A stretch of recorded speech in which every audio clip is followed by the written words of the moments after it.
Hello everyone! Hello. As you might be able to see, we're in a slightly different position this week, and that's because we're going to attempt to do the makeup tag. Yes. So, I'm Laura. I'm Elizabeth. And we're the Sufficient Seven. Basically, we're gonna put makeup on, because you can see we're makeupless. And while we put each product on, we're going to answer a question that goes along with it. The first question's about foundation, or primer, right? Yeah. I don't have any primer. Neither do I. See, this is going to be very problematic for me because I don't really wear makeup. So I have everything else, so. I'm going to be trying to put on things that I don't usually put on, and it's probably going to be a hot mess. So for primer, the question is a book that left a lasting impression. So my choice, it's an old one. It's Dear Mr. Henshaw by Beverly Cleary. It did have a lasting impression. Yeah. I still think about it once in a while. I feel like I need to go back and read it because it'll probably take me like an hour now. I don't think it took me that long to begin with, but it's really good. So my choice for this is going to be China in 10 Words by Yu Hua.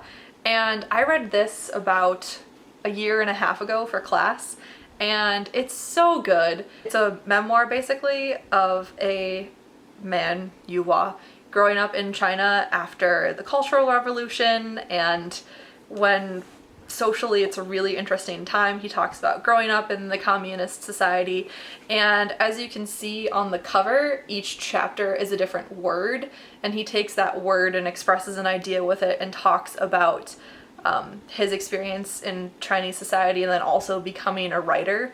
So the chapters on reading and writing were my favorite, and they have some really good quotes in there, and it's really beautiful, and it stuck with me for a long time. So now it's foundation. Okay.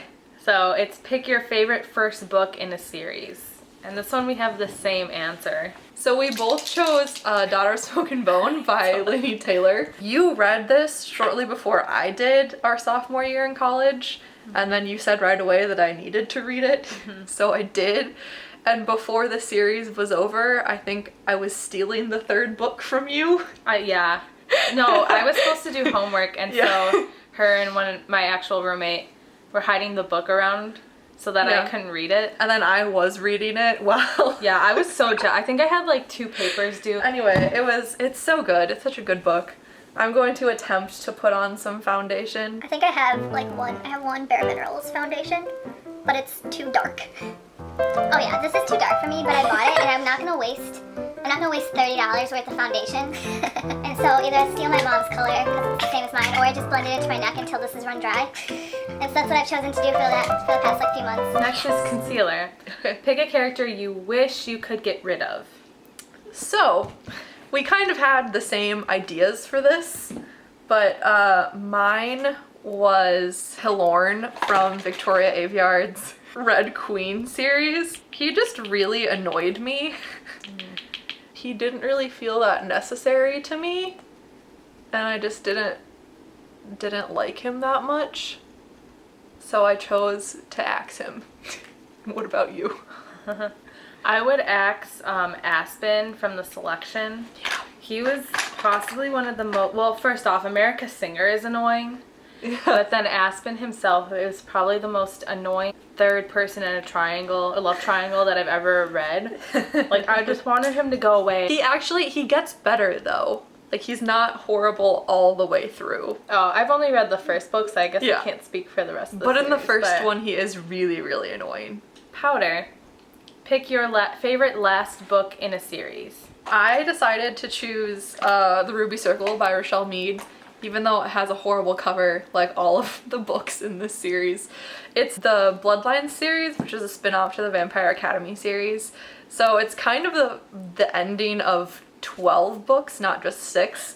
So I chose it because there are a lot of books that ended a trilogy that I really liked, but for this, since it was the end of 12 books basically, you have characters from the end of the first series and characters from the end of the second series, and I really liked them together, so it was a very good, happy reunion ending. It was very comforting. I feel like this is probably a popular one, but I chose Clockwork Princess, which is the last book in the Infernal Devices trilogy by Cassandra Clare. It was so good. I read the whole series, or whole trilogy in 3 days. I like devoured this, and I laughed and I cried and cried so much. Yeah, I know. I think I ended the book crying. Yeah. But like it was so Yeah. good because everything that needed to happen, you wanted to happen, did happen. I guess there's some things you probably didn't want to happen, but they had to happen. It was so good though. This whole trilogy, everyone really should read. Super good. Eyebrows. Okay, disclaimer. I don't really do my eyebrows because I just get them threaded because they're so thick. They're done. My only issue is if I fill them in, it's just to get rid of like the foundation or like the powdery look that gets over them after doing foundation. So I'm not really going to do anything because I just need to get them threaded. But it's pick a book that you think everyone should read. My choice is Beautiful Runes by Jess Walters. I read this, I think 4 years ago now. And like it changed my outlook on life. It's so good. It's really hard to describe because it's one of those books that like weaves together different people's stories throughout different times in history. And so the central story is about Pasquale. There's Italian words in here too, and I love that because I could understand what they were saying. It's about Pasquale who's living, it's made up town, but I think it's near like the Cinque Terre, if you know where that is. And so he's working at a hotel, and one day this actress who's working on the supposed set of Cleopatra, or not supposed, the actual set of Cleopatra shows up. And she thinks she's dying, but then you find out she's pregnant. And he like falls in love with her, but you like, throughout the book you find out what happens to them and their story, and then it goes, that's the past, and then it goes to the present where it weaves together different storylines, and it's so good. I have so many quotes saved from this book, all worth it for the last chapter. So it's probably the best last chapter I've ever read. My pick for this is Gone with the Wind by Margaret Mitchell. I have an old copy here. I know that even though this book doesn't portray race relations in a great way, because it does glorify the South after and during the Civil War, it's still just so good, and I think it's important to read from a perspective of American history, but also just the writing is great, and I love the characters, and it's a book that I read in junior high, and I really want to reread it, and it was just very good. So I think everyone should read it at least once. Next is eyeshadow. Ooh, I can do this one. Okay. Pick a book that has your favorite colors on the cover.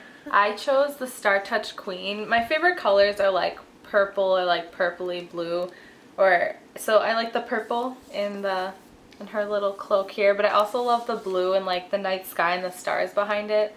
Also, this book is really well written, and the next book, the like companion book, comes out today as we're filming, so I'm very excited to read it. It's a really good book and has a really pretty cover in my opinion. Okay, so as I'm almost done with the eyeshadow, I actually just realized I'm being really lazy. You know what? I can't do makeup.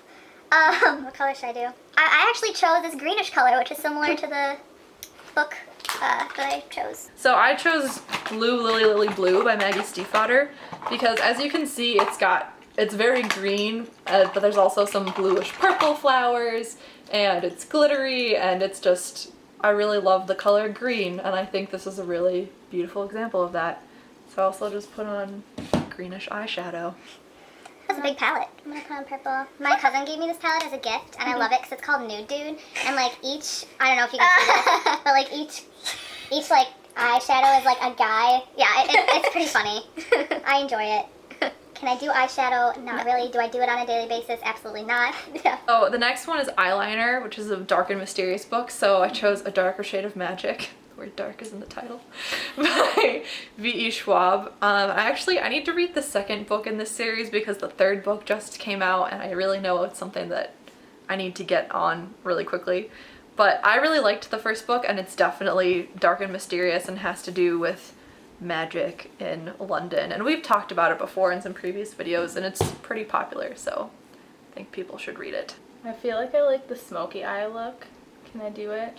No, I'm gonna try to put on some eyeliner. Moving on to non-liquid eyeliner. Seeing as how that was a bust. Now we gotta blend this out. I'm still on eyeshadow. Oh my gosh. It's a lot of blending. Okay. Eyeliner for real. I'd say that's fine. It's as good as it's gonna get. So eyeliner. My pick for something that's dark and mysterious was Dear Daughter by Elizabeth Little. I think that's it. That is definitely, we actually have a review of it. I'll link it. It's a mystery. It is. It's about this girl who is imprisoned because her mom, well, you don't know necessarily if her mom faked her death or if her daughter, the main character, actually killed her mom. And so you find out more about the mom's past throughout the book, and it's her daughter going on a quest to try to solve her mom's murder and prove her innocence, except the whole time you're not exactly sure if she is innocent. Mascara, pick a long book. So my long book is Secrets of the Flesh, A Life of Colette by Judith Thurman. And so this is a biography of a French author who wrote at the beginning of the 20th century, and it has a rather salacious title because Colette wrote about young girls in a way that had never really been written before. It's kind of the dawn of the teen novel, and at first she had them published underneath her husband's name, but she had a really interesting life too, with a lot of lovers and broke a lot of social conventions. So I've been making my way through that, and it is kind of hard to get through because it's a biography, so the fact that it's so long when there's not as engaging of a plot as a normal fiction book makes it feel a little bit longer, but it's pretty good so far. Well, before I finish the second the long book choice I have is actually Gone with the Wind. It's also an old copy I got for a few dollars. Yes, it's Gone with the Wind by Margaret Mitchell. Laura kind of talked about it earlier, but I read it 4 years ago now, so when I was a senior in high school, and I really liked it. So blush. Pick a book that has some cringe-worthy romance. I also don't have blush, so I'm skipping that step. So I chose The Awakening by Kelly Armstrong. This entire series Elizabeth read when she was in junior high, and then she told me to read it about 2 years ago, and so I did. And it was just not that great. The entire series took place within 2 weeks. So the main guy underwent this serious transformation where he went from seeming really ugly and standoffish to being really attractive in 2 weeks. I definitely remember it being like 4 or 5 months. Not that it makes it any better. Even that would have been better though, but yeah, it was 2 weeks when he went from having greasy hair and a lot of acne and smelling weird to being really attractive and muscly, and I just couldn't do it. My choice for a cringe-worthy romance is Ruby Red by Kirsten Gier. I feel like in the first book the romance isn't really that prevalent, but I do remember feeling like it was insta-lovey, and in the later books it's so weird. It's just like I couldn't stand it. I never finished the last book because I just thought it was so weird. I don't really know how else to explain it. The next one is A Book That Brightened Your Day. Highlighter. Highlighter. Oh, okay. I love highlighter. I have this. I'm not good at it, but I have it. Book That Brightened Your Day. Yes. That's the point of this. My choice is The Sun Is Also a Star by Nicola Yoon. This book was so good. I know I was like really stressed out one week last semester, and so like on Wednesday night I was like, I'm gonna start reading this at 10, and then I finished it at 4 a.m. So like yeah. I feel like that probably made my week a little more stressful, but I got a lot of Snapchats along the way. It was so good. Like I know I was crying like the last 20 pages, but it just left me in such a good mood for the rest of the day. Oh, I feel like at the end it has a lot to say about fate, and it's whether or not you believe fate is like all determined, like the future is determined for you already, or if the future is just like little coincidences and decisions that you make every day that lead you to certain places, and you end up calling that fate. I like the ideas in the book, and the story was really, really pretty, and her writing is so good, so you should read it. It was a really good book. I read it too, and I liked it a lot. And so what I chose is a good old standby, Anna and the French Kiss by Stephanie Perkins, because this whole series that she has is just so cute.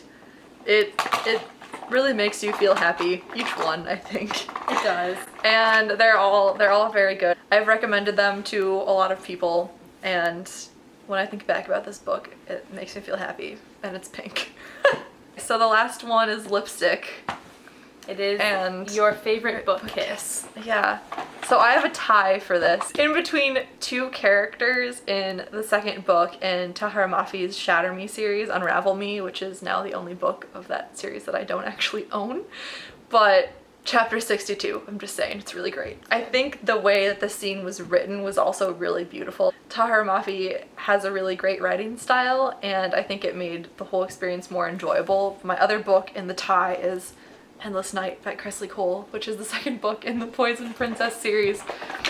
And I have a thing for when there's a love triangle and there's a new, darker, more villainous person, and this was one of those. This was one of those many, many, many moments where I was waiting for that to happen, and it finally did. So there are other more notable books where something like that happened, but I didn't want to spoil them as much because they're more popular, and also I wanted to choose one that wasn't quite as popular, so those are my choices for that. My choice for favorite kiss is one that I don't think I've seen anyone ever talk about on BookTube anywhere. I'm probably just missing it. I'm gonna just drum roll here. It's Juliet by Anne Fortier. I read this sophomore year of high school. It's been so long, but it's stuck with me. It's so good. It's not a retelling of Romeo and Juliet, which I think is how it's often portrayed, but it goes to like the origin story of Juliet and Romeo and Juliet and talks about it in Siena. And then goes into the present day where like families in Siena are still cursed by the Romeo and Juliet curse, and it's so good. It weaves together past and present. If you go to Siena, the author lived there. I think she still lives there, I'm not sure. But she did a lot of research there. You can actually visit Piazze. We went there. Yeah, I just said the plural of piazzas in Italian. Piazze.